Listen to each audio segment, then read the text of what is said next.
பாவி food channel மூலமாக உங்களை சந்திக்கிறதுல மிக்க மகிழ்ச்சி. என்னுடைய சேனலை சப்ஸ்கிரைப் செய்து கொடுத்த எல்லாருக்கும் ரொம்ப ரொம்ப நன்றி. இன்றைக்கி ரொம்ப சந்தோஷமாக இருக்கிறேன். காரணம் என்னன்னு கேட்டிங்கன்னா, நம்ம சேனல் வந்து 500 சப்ஸ்கிரைபர்ஸ் வந்து டச் பண்ண போகுது. இதே மாதிரி எங்களுக்கு சப்போர்ட் பண்ணுங்கள். என்னுடைய சப்ஸ்கிரைபர்ஸ் அனைவருக்கும் மீண்டும் ஒரு நன்றியை தெரிவித்துக் கொள்கிறேன். உங்களுடைய அன்பும் ஆதரவும் எங்களுடைய வளர்ச்சிக்கு மிகவும் முக்கியம். நன்றி.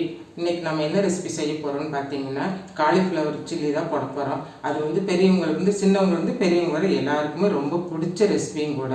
அது வந்து எப்படி செய்கிறோம் அப்படிங்கிறத பார்க்கலாம். ஏன்னா அது ஒரு சிலர் செய்யும்போது பார்த்தீங்கன்னா காலிஃப்ளவர்லேருந்து மசாலா பிரிஞ்சு போயிடும், இல்லைன்னா வடச்சட்டியிலே ஒட்டிக்கும், இந்த மாதிரியெல்லாம் இருக்கும். அப்படியெல்லாம் இல்லாமல் கரெக்டான பக்குவமாக எப்படி செய்யலாம் அப்படிங்கிறத பார்க்கலாம்.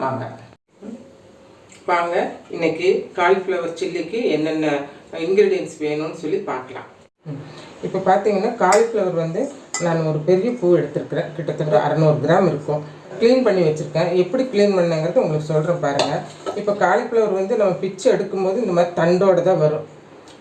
அப்போ இந்த தண்டு வந்து நம்ம போடக்கூடாது. பார்த்திங்கன்னா ஒரு பிடிமானத்துக்கு மட்டும்தான் பாருங்கள், கொஞ்சமாக தான் இருக்கும். ஒரு பிடிமானத்துக்கு மட்டும்தான் நம்ம அந்த தண்டு வச்சுக்கணும். இவ்வளோ பெரிய தண்டு நம்ம வச்சுக்கூடாது. எப்படின்னா இப்படி கட் பண்ணிடணும். நம்ம இப்படி கட் பண்ணிவிட்டு இந்த பூவை வந்து இப்படி 2ஆக கட் பண்ணிக்கணும்.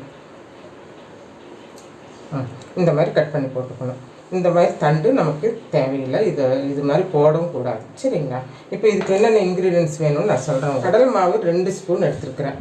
அரிசி மாவு 3 டீஸ்பூன் எடுத்துருக்கேன். கார்ன்ஃப்ளவர் மாவு மட்டும் 4 டேபிள் ஸ்பூன் எடுத்துருக்கிறேன். அப்புறம் காஷ்மீர் சில்லி பவுடர் வந்து 2 ஸ்பூன் எடுத்திருக்கேன். இது வந்து கலருக்கு கொஞ்சம் கலராக இருந்தால் தான் நல்லாயிருக்கும். அதுக்காக காஷ்மீர் சில்லி பவுடர் தான் ஜாஸ்தி சேர்த்துருக்கேன். காரத்துக்கு வந்து பார்த்திங்கன்னா சாதாரண சில்லி பவுடர் வந்து 1 ஸ்பூன் எடுத்திருக்கேன். அப்புறம் கரம் மசாலா ஒரு 1/2 ஸ்பூன், கொத்தமல்லி தூள் பார்த்திங்கன்னா 2 டீஸ்பூன், மிளகு 1 டீஸ்பூன், அப்புறம் இஞ்சி பூண்டு பேஸ்ட்டு 1 டீஸ்பூன். இவ்வளோ தாங்க இதுக்கு. கடல் மாவு தான் நான் 2 ஸ்பூன் சேர்த்துருக்கேன் இல்லையா. கடல் மாவு இல்லைன்னா நீங்கள் மைதா மாவு கூட சேர்த்துக்கலாம். இந்த காலிஃப்ளவர் வந்து சுடுதண்ணியில் போடுறதுக்காக தண்ணி வச்சுருக்கேன். தண்ணியில் வந்து கொஞ்சம் மஞ்சள் பொடியும் உப்பும் போட்டிருக்கேன். இது வந்து நல்லா கொதிக்கிற ஸ்டேஜ் வந்தது நம்ம இதை ஆஃப் பண்ணிடணும். ஆஃப் பண்ணிட்டு தான் இந்த காலிஃப்ளவர் போடணும். ஏன்னா தண்ணி ரொம்ப கொதிக்கும் போது பூ போட்டோம்னா வெந்துருச்சுன்னா உங்களுக்கு வந்து அந்த கிறிஸ்பி கிடைக்காது. அதனால் நான் தண்ணி கொதிக்கட்டும். இப்போ பாருங்கள், தண்ணி கொதிக்க ஆரம்பிச்சிருச்சு. இப்போ நம்ம ஸ்டவ்வை ஆஃப் பண்ணிடலாம்.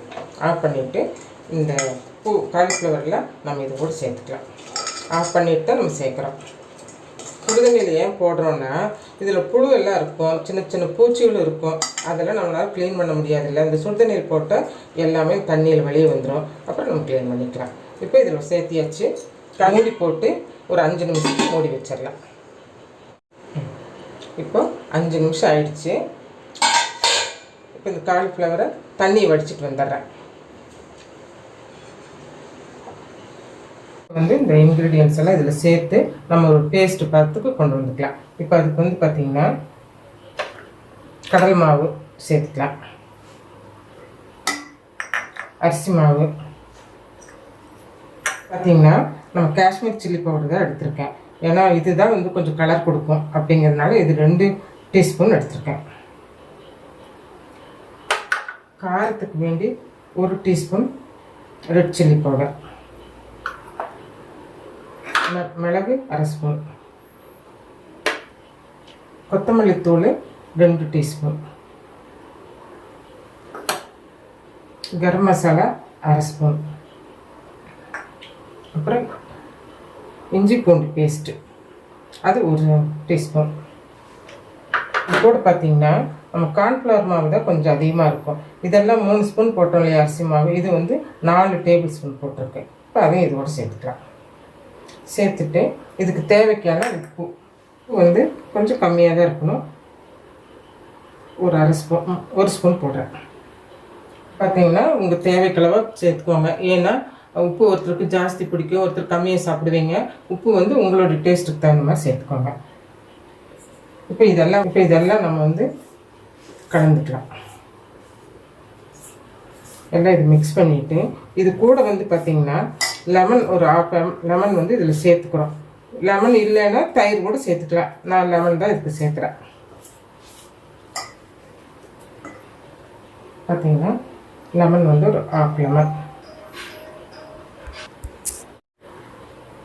இப்போ லெமன் வந்து ஒரு ½ லெமன் இதில் சேர்த்துருக்குறோம்.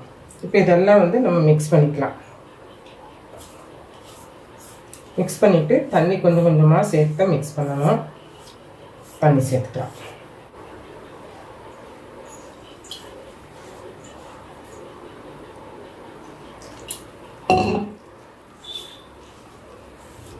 இப்போ காலிஃப்ளவர் இது கூட சேர்த்து நம்ம எல்லாம் மிக்ஸ் பண்ணி இந்த மசாலா எல்லாமே வந்து இந்த காலிஃப்ளவரில் கோட் ஆகிற மாதிரி எல்லாம் நல்லா பரட்டி வைக்கணும். பாருங்கள், இது நல்லா அந்த மசாலாவில் வந்து நல்லா கோட் ஆகிற மாதிரி கலக்கி வச்சாச்சு. பாருங்கள், இந்த மாதிரி கோட் ஆகணும். எல்லா பக்கம் கோட் ஆகிடுச்சு. இப்போ பார்த்தீங்கன்னா காலிஃப்ளவர் மசாலாவில் காலிஃப்ளவர் போட்டு நல்லா கலக்கி வச்சாச்சு. இது 1 நிமிஷத்துக்கு இருக்கட்டும். இப்போ எண்ணெய் நல்லா காஞ்சிருச்சுங்க. எண்ணெய் காயாமல் போட்டாலும் இந்த காலிஃப்ளவர் வந்து எண்ணெய் எல்லாமே இழுத்துக்கும். நல்லா எண்ணெய் காஞ்சாதான் காலிஃப்ளவரில் வந்து எண்ணெய் குடிக்காது. இப்போ நம்ம போடலாம். ஹை ஃப்ளேம்லேயே வச்சுக்கோங்க.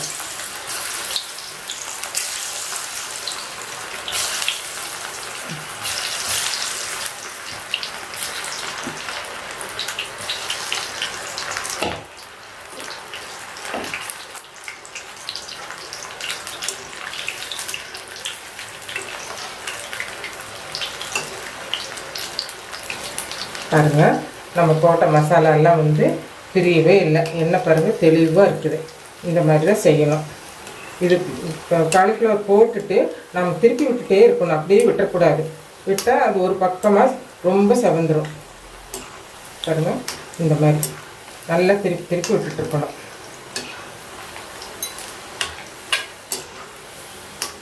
பாருங்கள், உங்களுக்கே தெரியும். பாருங்கள் எப்படி இருக்குதுன்னு. எண்ணெய் தெளிவாக இருக்குது. இப்போ நம்ம இதை எடுத்துடலாம்.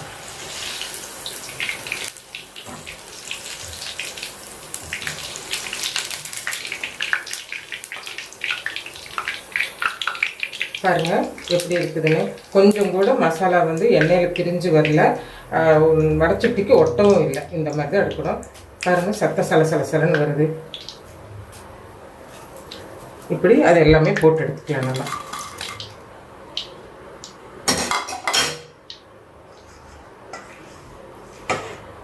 ஒவ்வொரு முறை நம்ம காலிஃப்ளவர் போடும்போது இந்த மசாலா வந்து இப்படி கலக்கி விட்டுக்கணும். இல்லைன்னா மசாலாவில் கீழே தங்கிடும்.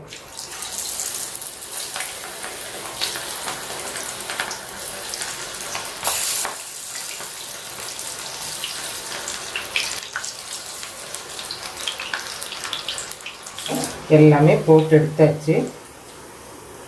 மாவு கொஞ்சம் கூட பிரிஞ்சு வரவே இல்லை. பாருங்கள், எண்ணெய் வந்து ரொம்ப கிளியராக இருக்குது. இந்த எண்ணெய் வந்து நம்ம மறுபடியும் கூட யூஸ் பண்ணிக்கலாம். அந்த அளவுக்கு நீட்டாக இருக்குது. பாருங்கள், காலிஃப்ளவர் சில்லி ரெடி ஆயிடுச்சு. ரொம்ப நல்லா வந்திருக்குது. இதே அளவுகளோடு நீங்களும் செஞ்சு பாருங்கள். நான் சொன்ன மாதிரி ரொம்ப தண்டு போடக்கூடாது. அப்புறம் ஹை ஃப்ளேமில் வச்சு நல்லா ஹீட் ஆனதுக்கப்புறம் தான் நம்ம இதை போடணும். எண்ணெய் சரியாக காயாமல் நம்ம போட்டோம்னா காலிஃப்ளவர் ஃபுல்லாக எண்ணெயை உறிஞ்சிக்கும். வேறு ஸ்நாக்ஸாக கூட குழந்தைகளுக்கு நீங்கள் செஞ்சு கொடுக்கலாம். இது கூட சாஸ் தொட்டு சாப்பிட்டாங்கன்னா ரொம்ப நல்லா இருக்கும். இந்த வீடியோ பிடிச்சிருந்தா இந்த வீடியோக்கு ஒரு லைக் பண்ணுங்கள். ஃப்ரெண்ட்ஸ் அண்ட் ரிலேட்டிவ்ஸ்க்கெல்லாம் ஷேர் பண்ணுங்கள். சப்ஸ்கிரைப் பண்ண மறந்துடாதீங்க. மீண்டும் ஒரு புதிய வீடியோவில் சந்திப்போம். நன்றி, வணக்கம்.